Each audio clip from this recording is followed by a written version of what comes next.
The first parts we're going to model is the base. So if I open up a new part, I'm going to create a sketch using a rectangle on the top plane. I'm going to hit the space bar and open up my orientation toolbar.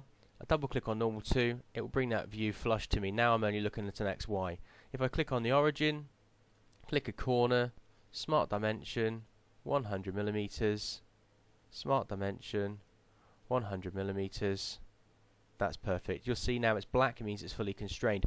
If I hadn't clicked on the origin and it was just floating, then the lines would still be blue. What you'd need to do is then locate the center of that rectangle onto the origin. I'm now going to extrude that. It's 10 millimeters, so I'm going to accept that detail there. And you'll see we have our base. The next part, I'm going to look at putting the front holes in. If I click onto that face and then click Hole Wizard, again I'm going to go normal 2. If I don't click on a face and I go straight to Hole Wizard, it will ask me for 3 points, i.e. a 3D sketch later on. So it's much easier to click on the surface you're going to drill into in the first place and then go into Hole Wizard.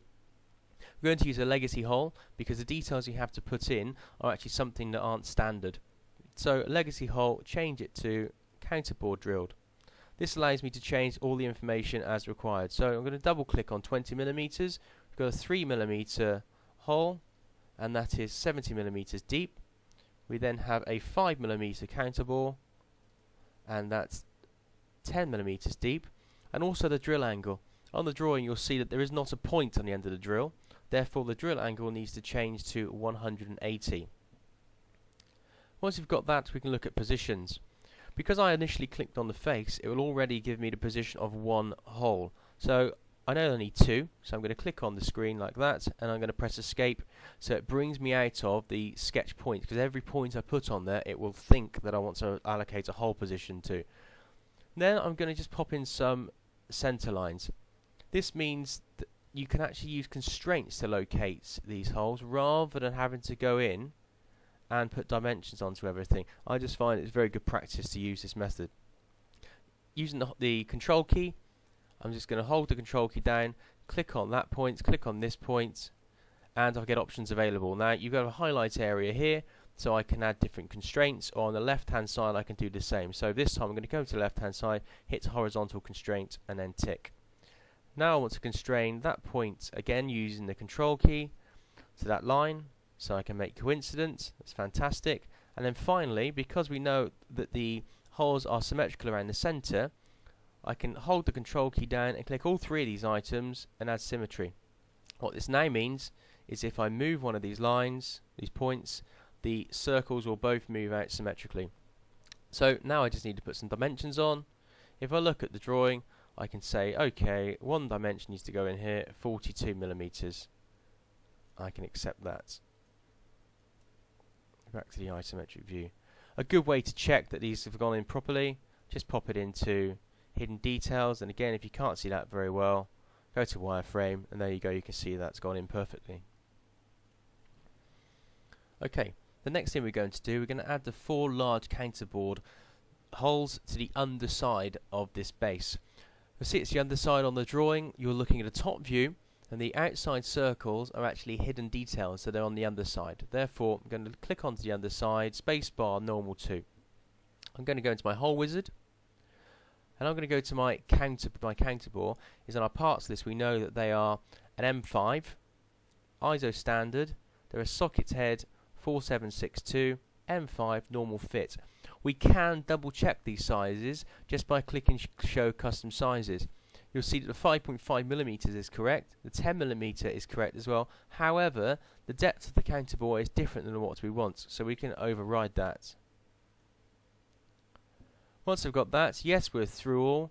We don't want to have any countersinks, so that's fine. Positions, I've got 4 positions. I have here 2, and the 4th. And again, what I'm going to do is I just want to use a quick center line in place, which will enable me to add symmetry and to just locate points much easier. So, making a vertical constraint in this position, and then these 2 are also going to be coincident with that center line. The other thing I have a horizontal constraint between these two and symmetry between these three items. All I need to do then, pop a few dimensions on. 15 millimeters here, and then I have a distance of 28 millimeters to an edge, like so. So that's those two located, and they're fully constrained as the dots are no longer blue. And again, I'm going to come into here. The first hole is 54 millimeters. The second hole is 79 millimeters. Tick and accept those holes. And again, a good technique, pop it back into isometric and just double check that everything's gone well. Perfect. Okay, the next thing we're going to add are the 2 mm diameter by 8 mm deep holes to the top face. So I'm going to click on the top face, hole wizard, space normal 2, standard hole, ISO standard, drill size 2 mm, 8 mm deep. Points. So 4 in place. Again, I'm just going to pop a quick guideline in the center there. You could put a normal line in and change the construction, but I find that's just as easy.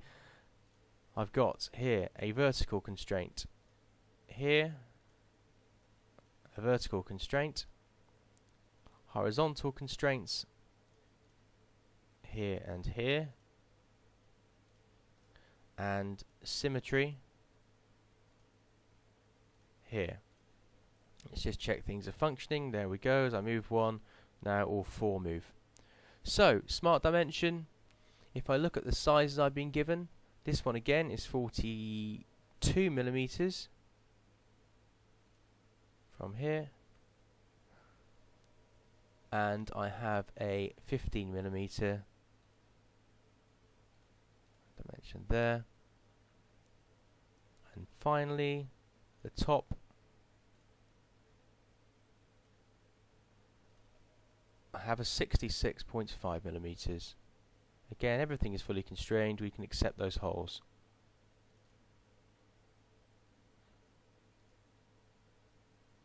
Just going to pop it into this view so we can check that everything's looking fine. Another good technique is to click on a view, click normal 2, and you can have a look at the same view on the drawing and just check that it looks similar to what you're actually going to be looking for. And again, normal 2, it looks absolutely fine. The last thing for us to do is just add the material. So right click on material, edit material. It's not a metal, it's a wood, and it is a mahogany. Apply and close, and there you go.